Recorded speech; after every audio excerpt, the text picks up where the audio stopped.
Marketing Square. Bienvenue sur Marketing Square, le rendez-vous du gros marketing. Le gros, c'est un marketing qui sort des clous, qui se réinvente, qui se renouvelle. C'est aussi un mindset qui repose sur l'envie de se dépasser, de se détacher de ses opinions une bonne fois pour toutes et d'apprendre en continu. Si tu te reconnais dans cette description, que tu sois débutant ou expert, abonne-toi. Ce podcast va devenir ton meilleur allié. Je suis Caroline Mignot, grosse marketeuse et entrepreneur.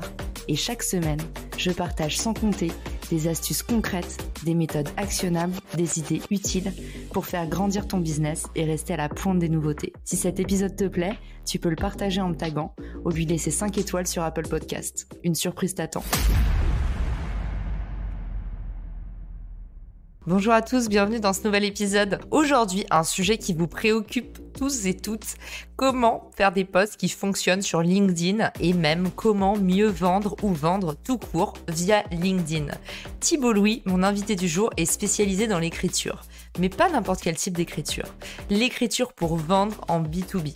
C'est donc grâce à LinkedIn qu'il a pu lancer son activité et sur LinkedIn également qu'il aide ses clients à performer et à vendre davantage. Il nous raconte dans cet épisode ses meilleurs conseils, et également son histoire, comment il a atteint ses 10 000 premiers followers en un an. Alors, quel est le bon rythme de publication? Comment faire un bon post? Comment mesurer ses performances? Et puis, quel compte suivre pour s'inspirer? Ce sont les petites leçons, les petites pépites qu'on vous livre dans cet épisode. J'espère que ça vous plaira. Thibaut, bienvenue dans le podcast. Est-ce que tu peux nous raconter ton histoire LinkedIn? Bonjour Caroline. Alors sur LinkedIn, donc j'ai créé mes premiers contenus il y a environ 1 an et demi, 2 ans. C'était des contenus un peu plus corporate. Et disons que là où j'ai commencé à vraiment poster, c'était quand même il y a 1 an. Et en même temps que j'ai ouvert mon entreprise et avec un but simple, c'était de faire de l'acquisition. Donc au début je faisais des fours comme tout le monde, mais la sauce elle a pris beaucoup plus rapidement que ce qui était prévu et j'ai fait de l'acquisition très rapidement. Donc voilà, c'est un super canal pour moi. Et aujourd'hui, je suis à 4 millions de vues en 2021. Je poste beaucoup plus. J'ai beaucoup plus de conversations avec des prospects, etc. Donc c'est un super canal. Moi, je remercie LinkedIn tous les jours de m'aider dans mon business. Alors, tu m'amènes une transition toute servie puisque tu parles de 4 millions de vues en 2021. On sait que les vues, c'est beaucoup déterminé par la fréquence de posts. Alors, 4 millions de vues, mais du coup, ça représente quoi en termes de rythme de publication? Ouais, alors, le rythme de publication, donc moi, j'ai un outil qui s'appelle Shield Analytics, et où en fait, ils prennent toutes tes vues, ton nombre de likes, etc. Et ils te montrent en fait, tu vois, le nombre de vues moyen, est-ce que tu as progressé, etc., etc. Donc en moyenne, moi, je poste très précisément 0,8 fois par jour. Donc en gros, je poste 6 jours sur 7 selon LinkedIn depuis cette année. Les chiffres, donc en moyenne, j'ai 25 000 de reach en vue. J'ai 210 likes de moyenne, un truc comme ça, et 50 commentaires. Et donc voilà pour les stats, il y a tout. Sauf que en fait, j'ai fait mes 2 premiers millions de vues le 1er août, et en fait, j'ai fait mes 2 millions de vues supplémentaires maintenant. Donc en fait, j'ai fait 2 millions de vues supplémentaires en 1 mois et demi. Donc c'était vraiment exponentiel. C'est exactement ça, c'est très couru sur les réseaux sociaux, c'est le fameux snowball effect. Et justement, en termes d'édito, comment est-ce que tu t'organises dans tes posts? Alors, tu es un peu le roi incontesté des mèmes. Est-ce que sur LinkedIn, tu as un petit planning où tu répartis ta création de contenu de façon le plus hétérogène possible? Ou est-ce que tu dis, on s'en fiche de ça, je poste quand j'ai envie, ce que j'ai envie? Alors, la meilleure ligne édito actuelle, et ce que je vois donc sur les meilleurs créateurs de contenu, en tout cas ceux qui ont, je sais pas, entre plus de 50 000 abonnés, ou tu vois, des Américains hyper forts, ou des gens vraiment que je trouve que ce qu'ils font, c'est top. Ils ont ce qu'on appelle la stratégie tofu, bofu, mofu, ou plutôt tofu, mofu, bofu. Donc, top of the funnel, middle of the funnel, bottom of the funnel. Ça veut dire quoi? Ça veut dire qu'en fait, pour faire un moment du reach, pour être favorisé par l'algorithme, et pour que en fait il y ait des posts qui cartonnent pour avoir des followers, ils vont faire des posts plutôt grand public, tu vois. Donc tu peux parler je sais pas, d'éducation, d'argent, de travail, enfin tu vois, des choses où n'importe qui peut venir et commenter sans avoir peur de passer pour un débile, quoi. Donc ça, c'est très important, ça te permet d'augmenter la surface. Après, tu as des posts un tout petit peu plus techniques, donc middle of the funnel, mot fou. Ça va être plutôt des posts qui vont commencer, tu vois, être plutôt sur du marketing ou sur de la communication ou sur de l'entrepreneuriat. Des choses qui sont encore assez larges, mais qui quand même sont un peu excluantes pour une partie de la population. Donc, tu es déjà dans une niche. Et il faut quand même, à la fin, une petite partie beau fou, bottom of the funnel, où tu vas faire des trucs ultra techniques qui vont te permettre, tu vois, de gagner en crédibilité, notamment auprès de tes pairs. Et souvent, c'est aussi ces postes-là qui vont te permettre de faire de l'acquisition. Donc, sur ça, c'est pas mal. Donc, en fait, j'ai parfois des postes un peu plus larges, tu vois, moi, j'aime bien déglinguer les entreprises, tu vois, qui fliquent les employés, je sais pas, les startups, j'aime bien déglinguer aussi les startups qui font des levées de fonds alors qu'il y en a 9 sur 10 qui sont pas rentables et qui vont dans le mur, etc. Ce truc auquel j'étais un peu biberonné, j'aime bien foutre des coups dedans. Et ensuite, sur vraiment le beau fou, le bottom of the funnel, parfois je fais des trucs hyper précis en copywriting ou tu vois, en newsletter ou même des choses sur l'algorithme LinkedIn. Même si l'algorithme LinkedIn, c'est plus trop beau fou. Maintenant, je sais pas pourquoi les gens sont. Il y a personne qui poste sur LinkedIn et les gens sont complètement passionnés de l'algorithme LinkedIn. Donc il y a ça. Donc ça, voilà, je parle de copywriting, de marketing B2B, d'entrepreneuriat au sens général. Et puis ensuite, oui, je peux balancer quelques mèmes un peu drôles sur les LinkedIn. Ensuite, sur la fréquence de publication, alors au début, je me disais oui, on va faire 1 fois, 2 fois par semaine, ça suffit, tu vois, très bon élève. Et puis en fait, je me suis rendu compte au bout d'un moment que les gens qui allaient très vite, qui avaient beaucoup de traction, c'est des gens qui, en moyenne, avaient plus d'un post par jour. Et en fait, tu as plein de mythes sur l'algo LinkedIn, genre, ouais, LinkedIn va te sanctionner, etc. En fait, c'est que des conneries. Moi, je pense que la majorité du temps, quand je poste 2 fois par jour, le deuxième post fonctionne mieux que le premier. Donc, les posts se cannibalisent pas forcément. Même si tu perds 10% de reach sur le premier, bah non, il faut y aller, quoi. Si tu as des idées, il faut lancer. Et j'alterne post court, post long pour pas saouler les gens, même si j'en saoule un paquet. Et ça marche pas mal, tu vois.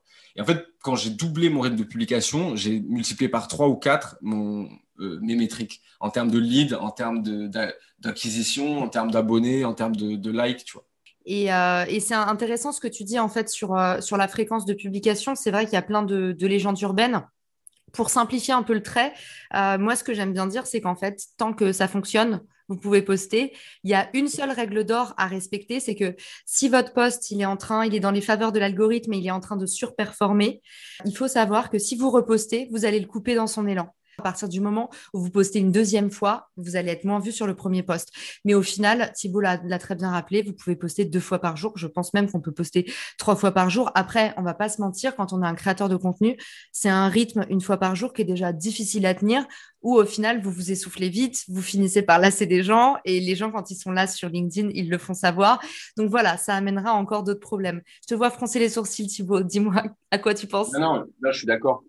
Et d'ailleurs, souvent, j'en parle à des entrepreneurs, ils me disent oui, je vais pas poster pour poster, je vais poster quand j'ai quelque chose à dire. Tu vois, sous-entendu, bah, ceux qui postent trop souvent, en fait, ils ont rien à dire. Bah, en fait, moi, je vais dire la vérité, moi, mes créateurs de contenu préférés et ceux que je trouve qui sont les plus qualis, c'est des gens qui postent tous les jours, en fait. Je pense à Dave Gerhardt, par exemple, qui est un Américain qui poste beaucoup sur le marketing B2B. Il est vraiment, vraiment bien. Il y a Justin Welch aussi, lui. Alors, lui, en fait, il est tellement connu maintenant qu'il poste 1 fois à 7h15 du matin, heure de Nashville, et il poste à 13h15, qui est l'heure de 7h15 en Europe. Tu crois pas que ces gros mecs-là qui sont à la tête d'Empire, ils ont des ghostwriters pour faire ça? C'est pas vraiment eux qui postent, c'est pas possible. Moi, j'y crois pas qu'on peut poster 2 fois par jour en ayant une activité à côté et en faisant de la qualité. Bah, franchement, alors, en fait, alors, ils ont beaucoup d'abonnés. Les deux, que j'ai dit, Justin Welch et Dave Gerhardt, ils ont plus de 100 000. Moi, en fait, je suis sûr que c'est eux qui écrivent. Ah ouais? Euh, Bah, en tout cas, eux, ouais. Je vois bien la différence, tu vois, parce que en fait, ils incarnent tellement leur monopole personnel. Il y a des posts, genre, je les verrai, genre, j'ai pas besoin de voir que c'est lui qui l'a écrit. Je me dis, ok, ça, c'est Justin Welch, tu vois. Justin Welch, je sais parce qu'en fait, quand il poste, t'as l'impression de te faire engueuler. Et donc, tu vois, je le vois, je reconnais ses architectures de poste. Tu vois, par exemple, je peux donner un petit type architectural. Lui, à un moment, il aime bien faire des petites listes avec des tirets. Tu vois, tirer un, tu vois, des tirés, mais sans sauter de ligne. En fait, c'est très beau architecturalement. Et ce qu'il fait, c'est qu'en fait, à chaque tiré, soit la phrase, elle va de la plus longue à la plus courte, soit elle va de la plus courte à la plus longue, et ça donne un effet hyper beau. Et en fait, quand tu vois le post, tu dis, ouais, c'est un post de ouf. Rien qu'à l'architecture visuelle. Et donc, je reconnais son architecture. Et honnêtement, bah alors peut-être qu'il est un ghostwriter. Mais et le truc, c'est qu'il est tellement niché, vu qu'il parle que de création de contenu, d'entrepreneuriat. Et en fait, à quel point, en fait, c'est un peu sa ligne éditoriale, c'est 0 to 1. Tu vois, c'est à quel point, en fait, il faut arrêter de survendre l'entrepreneuriat comme quelque chose de difficile. Alors oui, c'est difficile, mais 0 to 1, c'est moins difficile que ce qu'on pense. Et du coup, il est tellement niché qu'en fait, il se répète un peu tout le temps, mais c'est toujours intéressant. Et déjà, lui, au contraire, il parle de tout ce qu'il veut. Parfois, il lâche des mèmes, des trucs comme ça. Mais c'est toujours intéressant, en fait. Alors, je pense que c'est plutôt une routine. Et le plus gros conseil que je peux donner et que je donne à mes clients, c'est que il faut faire en sorte d'avoir une ligne édito qui te fait plaisir. C'est-à-dire qu'il faut vraiment que chaque fois que tu vas écrire ton contenu, tu dis, ah là, ça va être mon petit moment, ça va être le moment où je vais écrire, je vais partager mes idées au monde. Et tu as un peu une sorte de principe que les Américains aiment bien qui dit, euh, la dopamine doit venir du moment où tu t'appuies sur publier et pas du moment où tu récoltes les likes. Et là, je vois encore beaucoup de gens qui sont qui attachent leurs émotions à leur travail. Et notamment aux résultats, tu vois, sur les réseaux sociaux. Et ça, c'est burn-out garanti. Moi, tu vois, si je fais un four, en fait, maintenant, je me suis mis presque une sorte de trick psychologique. En fait, si mon poste fait un four, ça me fait rigoler. Genre, j'en rigole et je me dis, bah, bien fait pour toi, Thibaut, ça a fait un beau four, bravo, tu vois. Et de la même façon, si j'ai un post qui part viral, eh ben, je m'en fous. Je me dis, OK, ça a marché, mais je me dis pas, tu vois, comme certains, oh, ah, j'ai passé une belle journée, j'ai passé une bonne semaine, tu vois. En fait, que ça soit keep going, quoi qu'il se passe, en fait. Ouais, bah ça c'est clair, mais c'est très symptomatique de notre besoin de validation sociale qu'on a toujours dans la vie. Quand tu es en entreprise, c'est tes collègues. Et puis quand tu es derrière ton écran, bah, c'est les likes et les commentaires. Mais pour le coup, tu as dit un truc qui m'a vraiment fait tilter. Tu dis, en fait, je reconnais la patte, je reconnais la voix d'un auteur sur LinkedIn. En fait, moi, c'est une question qu'on me pose souvent. On me dit, mais tu dis tout le temps qu'il faut avoir sa personnalité. Comment on fait pour avoir de la personnalité par écrit? Alors, moi, un tip, ce que je donne souvent, je trouve ça passe très bien. C'est le fameux le parloir, tu vois, de Flaubert. Essayez d'écrire comme vous parlez et en fait, bah, récitez ce que vous écrivez avant de le poster. D'abord pour élaguer vos phrases et puis aussi pour essayer que justement il y ait un ton qui soit naturel et conversationnel et que ça soit un petit peu vous finalement. Est-ce que tu es d'accord avec ça? Est-ce que toi, tu conseilles d'autres choses? Alors déjà, sur le premier, sur ce que tu as dit, donc, ouais, parler comme on écrit, enfin, écrire comme on parle plutôt, je suis complètement d'accord. Et d'ailleurs, bah, tu vois, j'ai un client là, bah, aujourd'hui même, en fait, il m'a fait j'avais une liste, tu vois, avec des posts. Il y a un post à un moment, il m'a dit, il a mis un commentaire, il a mis oui, trop langage parlé, tu vois. Il m'a dit. Bah, donc, je lui dis, mais est-ce que vous l'auriez dit comme ça? Il me dit oui, mais je l'aurais pas écrit comme ça. Mais je lui dis, mais c'est là où vous vous trompez, en fait. Copywriting, un des premiers principes, write like you talk. Euh, et donc, du coup, il faut le faire. Bah, par exemple, moi, je suis quelqu'un qui est très grossier. Alors, j'essaie de me soigner, mais parfois, je peux pas m'empêcher et j'écris, et alors avec des astérix pour pas mettre les mots grossiers parce que LinkedIn les bloque un peu, mais je lui dis comment je l'aurais dit à l'oral. Et parfois, je dis, voilà, à la limite, je dis voilà, ce putain de truc, tu vois, parce que je l'aurais pas dit autrement, en fait, à l'oral. Donc, ça, c'est important de garder la personnalité. Par exemple, moi, à l'oral, bah, je bouffe toutes mes négations, et bah, à l'écrit, je bouffe toutes mes négations aussi. Je mets des Y, il y a, tu vois. Alors, il y a des gens, ça peut les surprendre, mais en fait, ça passe très bien, bizarrement. Euh, oui, et sur ce que tu as dit, donc se réciter, ouais, c'est bien de se relire à l'oral. Et en fait, si en lisant le truc, tu dis que ça fait plus écrit que tu n'aurais pas dit comme ça, il faut le réécrire comme tu l'aurais dit. Donc ça, complètement d'accord. Et ça, c'est un lien avec la personnalité.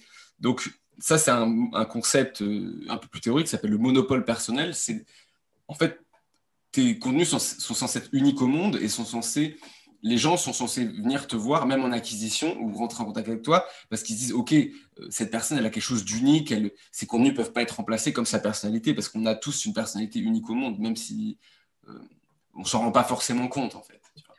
Et donc, le monopole personnel, c'est une intersection entre la curiosité infinie, c'est-à-dire sur quoi tu peux, avec tes potes, parler ou alors lire sur ton smartphone des trucs genre de manière infinie, 3-4 heures par jour.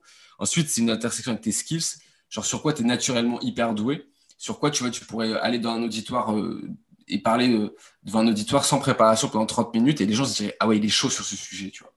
Et à la fin, c'est l'intersection avec ta personnalité, qui t'es au quotidien. Est-ce que est-ce que t'es rassembleur? Est-ce que t'es plutôt provocateur? Est-ce que t'es plutôt introverti, etc. Tu vois, cette intersection, cette curiosité, ces compétences et cette personnalité, normalement, à la fin, c'est censé créer des contenus uniques, tu vois, qui te ressemblent. Et alors justement, toi qui travailles dans le B2B, qu'est-ce que tu en penses, toi? Est-ce que le B2B, c'est ennuyeux? Est-ce que c'est en train de devenir moins ennuyeux? Et deuxième question, parce que je sais que tu adores quand je pose les questions par deux, qu'est-ce que tu conseilles à tes clients pour avoir leurs pattes tout en restant corporate? Tu commences par celle que tu veux. Ouais, alors, donc, parce que ouais, il y a plein de choses. Alors, déjà, sans même que moi je te dise quoi que ce soit, il y a des stats qui montrent que, genre, je sais pas, 75% des décideurs trouvent que les communications B2B sont hyper boring, en fait, tu vois, sont hyper ennuyeuses. Alors, à la base, il faut savoir que le B2B, il n'est pas boring parce que les gens l'ont décidé. En fait, il y avait des boîtes comme IBM qui ont testé, en fait, de faire des campagnes un peu plus fun.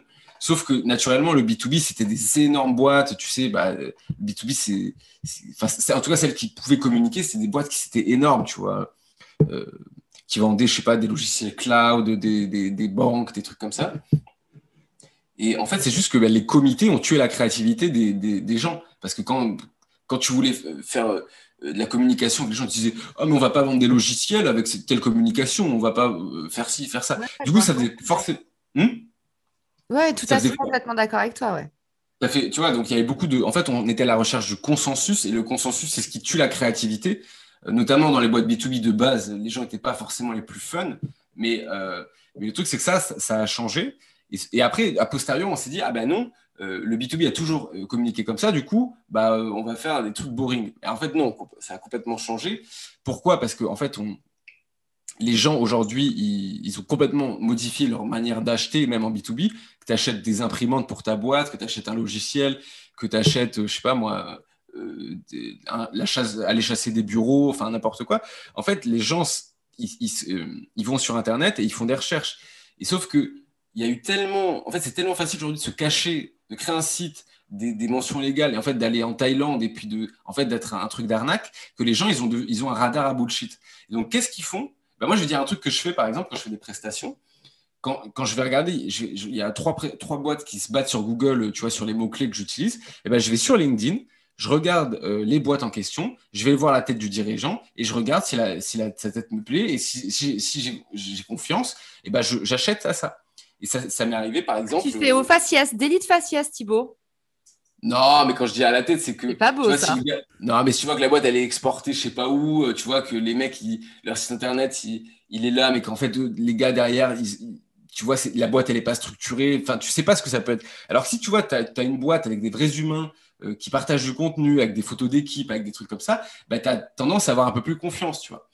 Et donc en B2B, bah ouais, aujourd'hui, les gens ont envie d'être rassurés sur leur achat. Et ils ont surtout envie qu'il y ait un commercial derrière, un account manager qui s'occupe bien d'eux, tu vois, euh, en fait, ils s'en foutent, tu vois, s'ils achètent une imprimante, que l'imprimante, elle ait 5000 couleurs ou 7000 couleurs. Enfin, tu vois, ils veulent qu'en fait, les gens lui disent, si demain vous avez un problème, Sophie vous engage à vous appeler dans les 2 heures et à régler votre problème. Et ils veulent que Sophie soit cool avec eux et que, tu vois, quand ils renouvellent le contrat avec Patrice, Patrice soit à l'écoute, etc. Donc, en fait, l'humain a pris une énorme place en B2B et ça se voit notamment sur LinkedIn. Maintenant, les gens, ils achètent les marques parce qu'ils disent, ah ouais, tu parlais de Guillaume Moubèche tout à l'heure. Guillaume Moubèche, ah ouais, Guillaume Moubèche, il a l'air trop cool. En plus, c'est une boîte française. Et puis sa boîte, ils sont vraiment cool. Ils sont passés sur Combini. Du coup, si tu veux acheter Loft, ou qui est un truc où en fait, ils sont tous des têtes de vendeurs de tapis et que tu as l'Emlist avec une communication un peu plus cool, et les gens achètent l'Emlist en fait. Tu vois. Ouais, donc en fait, créer une communauté, ça permet vraiment de se constituer le capital sympathie qui fait que toi, ça te crée de la confiance et tu as envie d'acheter la marque. Ouais, il y a de ça, il y a de ça clairement en fait. Alors souvent je dis un truc et je sais pas pourquoi les gens sont rarement d'accord, mais Simon Sinek parlait de l'ère du why et aujourd'hui je me demande si en achat on n'est pas dans l'ère du who, tu vois. C'est pas pourquoi il a fait ça, mais qui a fait ça, tu vois. Et plein de gens vont dire oui, moi j'ai acheté telle boîte parce que j'aime bien la nana. Moi j'achète que Tesla parce que c'est Elon Musk et que je ne voudrais pas une autre voiture électrique, tu vois. À double effet d'ailleurs, dans l'autre sens, avec les balance-tons. Ah bah tiens, regarde, lui, il a fait ça, c'est aussi culture de la dénonciation à fond, tu vois. Donc, effet Ouais. retort. Bah, exactement. Alors je ne vais pas citer de boîte pour pas me mettre des gens à dos, mais je sais pas, je pense notamment à une boîte de bijoux qui a eu beaucoup de problèmes. Bah, tu vois, ils ont perdu beaucoup d'abonnés. Et les gens disent oui, je suis déçu. Ils ont fermé leur magasin. Ils ont perdu des milliers de followers en 24 heures, un truc comme ça. Mais surtout, ils ont fermé leur site e-commerce. C'est un truc Ouais, aberrant. ouais. Et tu vois, mais même moi, enfin, il n'y a pas besoin d'aller plus loin, mais genre, moi, j'ai eu des problèmes à un moment, enfin, des problèmes. Disons que j'ai pas toujours été bien traité dans les boîtes. Mais tu vois, si demain, j'apprends qu'un de mes prestataires ou des personnes à qui j'ai acheté un logiciel ou quoi, je sais si je sais que c'est avéré qu'il y a des problèmes de management et que les gens sont maltraités ou que le boss, c'est un enfoiré et tout, je vais vraiment reconsidérer immédiatement l'achat, tu vois. Et alors, même en B2B, surtout en B2B, Ouais. probablement d'ailleurs. Après, Euh, après, LinkedIn étant un réseau de employee advocacy, justement, est-ce que tu n'as pas peur qu'on soit en plein dans le greenwashing, à mettre du mascara sur un cocard, comme on dit, avec des boîtes qui font n'importe quoi en interne et qui potentiellement ont une belle communication LinkedIn? C'est un cas qui peut exister, je me fais l'avocat du diable, Thibaut, mais c'est aussi un cas qui peut exister parce que finalement, LinkedIn, la e-réputation, c'est pas non plus la vraie vie. Ouais, exactement.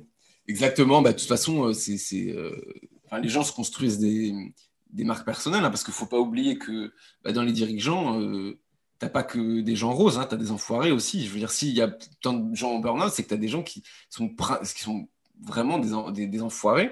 Et donc, du coup, bah, les gens se disent, oui, sois authentique sur les réseaux. Bah, ouais, mais si dans la vie, tu n'es pas quelqu'un de bien, ça va être, bah, tu vas devoir te créer une image, forcément. Ou alors, tu communiques pas du tout, quoi.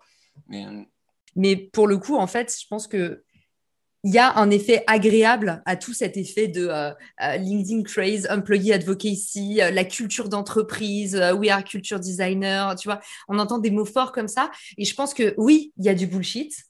Mais moi, ce que je répondrais, c'est que à côté de ça, je pense que ça amène des choses bien parce que les boîtes se rendent compte qu'il y a un tel impact qu'en fait, finalement, bah, ça vaut le coup de changer peut-être la culture de l'entreprise même si c'est pour les mauvaises raisons, Thibaut, mais en fait, les gens parlent maintenant, donc je pense que ça peut calmer un peu certaines entreprises. ouais, ouais, non, mais clairement, clairement. Bah, oui, le fait que tu sois plus tout seul, tu vois, face aux grandes entreprises qui vont te dire oui, tu peux rien faire. De toute façon, si tu fais des bêtises, bah, tu trouveras plus jamais de travail dans ce monde. Enfin, tu vois, tu connais la classique.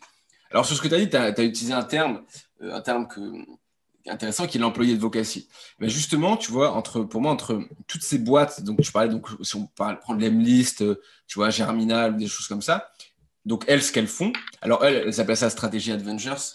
Et de l'autre côté, ce qu'on appelle l'employé advocacy. Bah, tu vois, pour moi, l'employé advocacy, c'est un peu un terme dont j'ai envie un peu de me moquer. C'est pour moi, l'employé advocacy, ça va être, tu vois, des mecs qui vont mettre des photos, tu vois, sur Instagram, genre Starbucks ou Google ou des trucs comme ça. Ou alors, Google, en fait, tu sais j'ai vu plein de trucs là, Doctolib ou Google, en fait, tous les nouveaux employés, ils ont une trame et en fait, ils mettent tous le même poste, ils changent juste, tu vois, le nom, la date et ils foutent ça. Et ben en fait, pour moi, ça, c'est ce qu'on appelle l'employé advocacy, c'est un peu se faire voir, dire que voilà, marque employeur. Et moi, c'est très différent en fait de créer des marques personnelles propres aux employés, comme font Lemlist, Germinal, Wallaxy.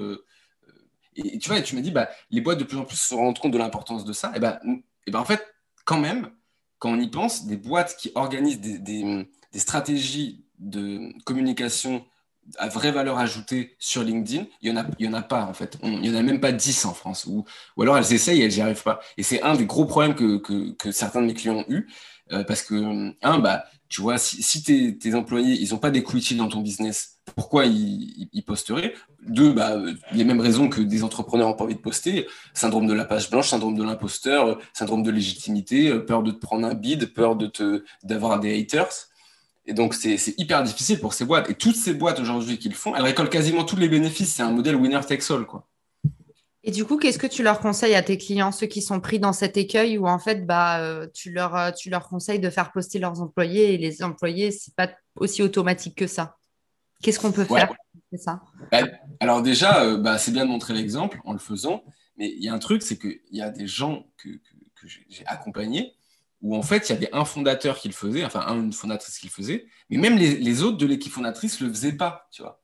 À tel point que, tu vois, j'ai discuté avec des VC. Alors là, j'étais à une réunion avec deux VC et deux VC m'ont dit en 2021, si la boîte n'est pas rentable et veut des sous et qu'on leur donne des sous et qu'ils sont pas, il n'y a pas au moins un des fondateurs de l'équipe qui est sur YouTube ou alors sur LinkedIn ou alors sur un podcast, enfin n'importe quoi qui soit un peu proche de ce qu'on appelle le modèle créapreneur, ben, ça veut dire qu'en fait ils se privent d'un canal d'acquisition organique et donc alors, je te parle pas forcément tu vois, de boîtes qui sont dans les biotech tu vois, ou des gens qui vont sur la Lune. Je te parle de boîtes tu vois, simples en B2B, mais non rentables. Et ben, les investisseurs diraient pourquoi je leur donnais de l'argent parce qu'ils ne sont pas skin in the game en fait. Ils ne sont pas prêts à aller au bout avec leur business et se mouiller sur des canaux comme ça gratuits.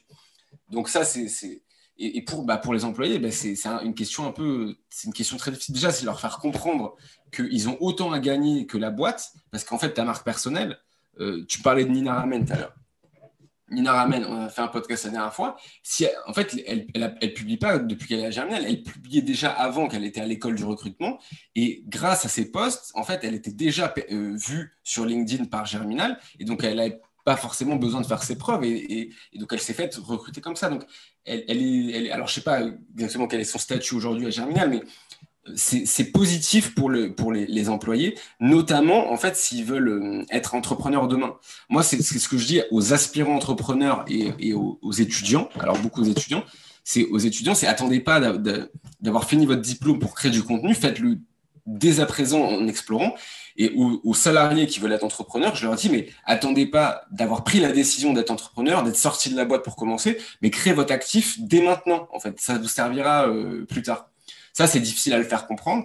Et après, un truc un peu plus polémique, si ils n'ont pas peur, ils n'ont pas prévu de le faire, ils n'ont pas prévu d'être entrepreneur ou de créer une marque personnelle, si les employés n'ont pas d'equity dans le business, ils n'ont pas des parts dans le business, tu ne peux pas les forcer à le faire. Tu vois.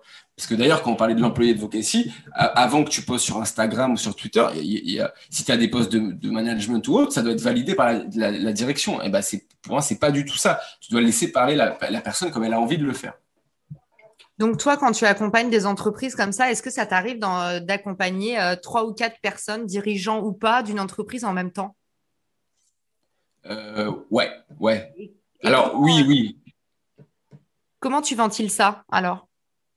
Déjà, il faut créer une ligne éditoriale personnelle parce que souvent, en fait, le gros problème, on va dire, du gros pourcentage des gens qui veulent publier, c'est qu'en fait, ils écrivent des textes et je leur dis, OK, imaginons que ce texte, on le prenne et on le mette pas sous ton nom, mais on le mette sous le nom de ta boîte.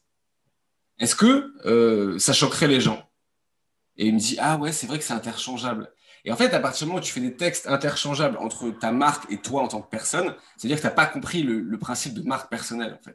Et le truc, c'est qu'en fait, les contenus de ces gens, le plus gros écueil qu'ils ont, c'est qu'en fait, ces contenus sont interchangeables. En fait, Jacques a écrit des trucs que Sophie aurait pu écrire, etc. Parce qu'en fait, ils ne veulent pas se mouiller et parce qu'en fait, ils modifient ce qu'ils auraient dit naturellement. Et donc, souvent, je leur dis, OK, fais-moi un vocal et explique-moi ce qu'il y a écrit dans ce post. Donc souvent, ils font un vocal, ils m'expliquent le poste, et ils utilisent des métaphores, des gros mots, des expressions familières. Et je leur dis, tu vois ce que tu viens de me dire, tu dois l'écrire mot pour mot quand c'est bien. Et la deuxième chose, c'est si ils font un vocal et qu'en fait, ils m'expliquent le poste et que je comprends pas, et ben souvent, c'est qu'en fait, dans leur tête, c'est pas clair. Et ça, c'est hyper important, c'est qu'en fait, le processus d'écriture, c'est un processus de clarification de la pensée. C'est pour ça que c'est douloureux. En fait, c'est pas douloureux d'écrire, c'est douloureux parce que tu pensais dans ta tête que c'était clair. En fait, c'est pas du tout clair. Donc, c'est une idée, un poste. Donc, là-dessus, c'est hyper important.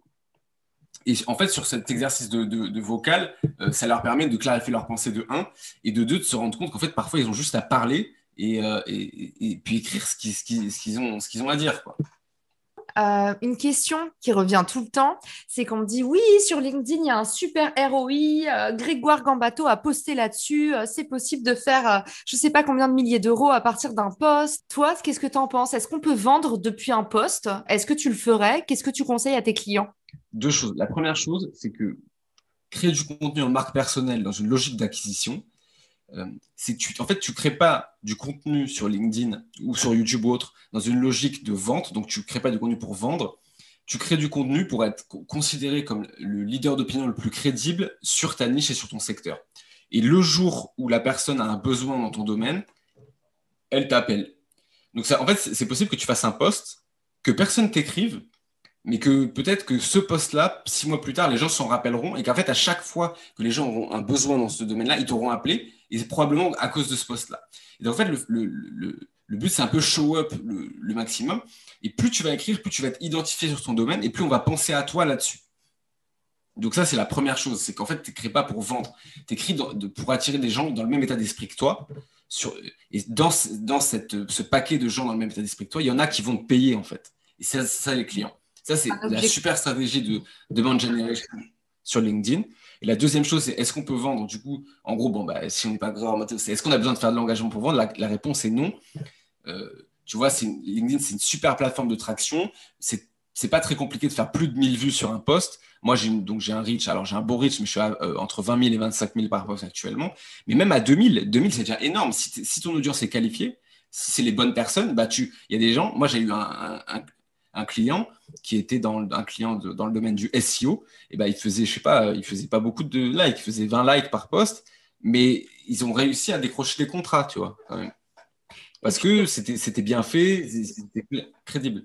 Quelles sont les personnes qui t'inspirent sur le réseau, sur LinkedIn? Ouais, alors, donc c'est une question, donc je vais y répondre. Alors, je sais que les Français, ils n'aiment pas trop cette réponse, mais je trouve que les gens les plus intelligents, enfin, en tout cas, qui m'inspirent le plus, c'est des gens qui du coup, sont pas sur LinkedIn et ils publient beaucoup sur Twitter. Donc, moi, j'ai sur Twitter ce qu'on appelle un fil parallèle. C'est quoi? C'est qu'en fait, le fil principal, c'est les gens que tu suis, donc sur lesquels tu es abonné. Et le fil parallèle, c'est les gens où en fait, tu es allé sur Twitter, tu es allé sur la petite cloche sur leur profil et tu as mis recevoir des notifications en premier. Ce qui va faire en sorte que ces gens, tu vas recevoir des notifs. Et moi, j'en ai 7. Et ces 7-là créent un fil parallèle et je vois que. Et donc, il y en a 7. Il y a Peter Levels. Donc, c'est un freelance compagnie of one un peu qui crée plein de logiciels SaaS. Il est hyper intéressant. Il est nomade digital. Tu as Paul Graham, le fondateur de Y Combinator, qui a toujours très intelligent, des bonnes réflexions sur le contenu, sur les startups, sur l'argent. Très, très smart. Nassim Taleb aussi, qui est un des auteurs les plus influents du 21e siècle. Et ensuite, tu as donc David Perel qui est pas mal sur le monopole personnel, sur l'écriture. Jack Butcher sur le design et le monopole personnel. Et ensuite, mon amoureux, c'est Naval Ravikant. C'est l'auteur enfin, pas l'auteur, mais il y a eu un livre sur lui qui s'appelle le Almanac of Naval Ravikant. C'est un livre qui, je pense, a changé quand même pas mal ma vie. Et je recommande à tout le monde de suivre ces gens-là. Ouais. Ok. Et du coup, on va finir le podcast sur le meilleur conseil qu'on t'ait donné avant de te lancer sur LinkedIn.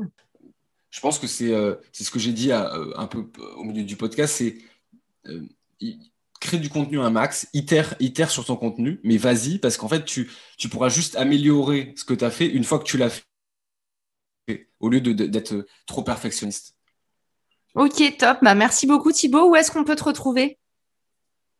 Alors, sur LinkedIn, donc Thibaut Louis, sur ma newsletter, donc thibautlouis.substack.com, et c'est déjà pas mal. Salut Thibaut, à plus tard. Salut, merci Caroline. Si t'as écouté jusqu'ici, c'est certainement que cet épisode t'a plu. Ce podcast est rendu possible par Richmaker, le Tinder du B2B comme on l'appelle. C'est une plateforme que j'ai lancée et qui permet d'identifier des partenaires compatibles en fonction de ton business. En gros, dis-moi quels sont tes objectifs marketing et je te dirai qui va t'aider à les dépasser au sein de ton écosystème. Pourquoi aller chercher ses clients un par un quand on peut placer sa croissance en pilote automatique? Mettre en commun ses ressources, décupler son impact, mutualiser ses coûts. Après 10 ans à travailler en marketing entre New York et Paris, je me suis rendu compte que la pub était devenue un réflexe tristement automatique. Pourquoi est-ce qu'on baserait notre croissance sur des modèles qui nous placent en compétition les uns contre les autres? Et toujours au profit des mêmes acteurs. Le vivant, qui est quand même notre ancêtre de plusieurs milliards d'années, nous enseigne que ceux qui prospèrent sont pas les plus forts, ce sont ceux qui collaborent le plus.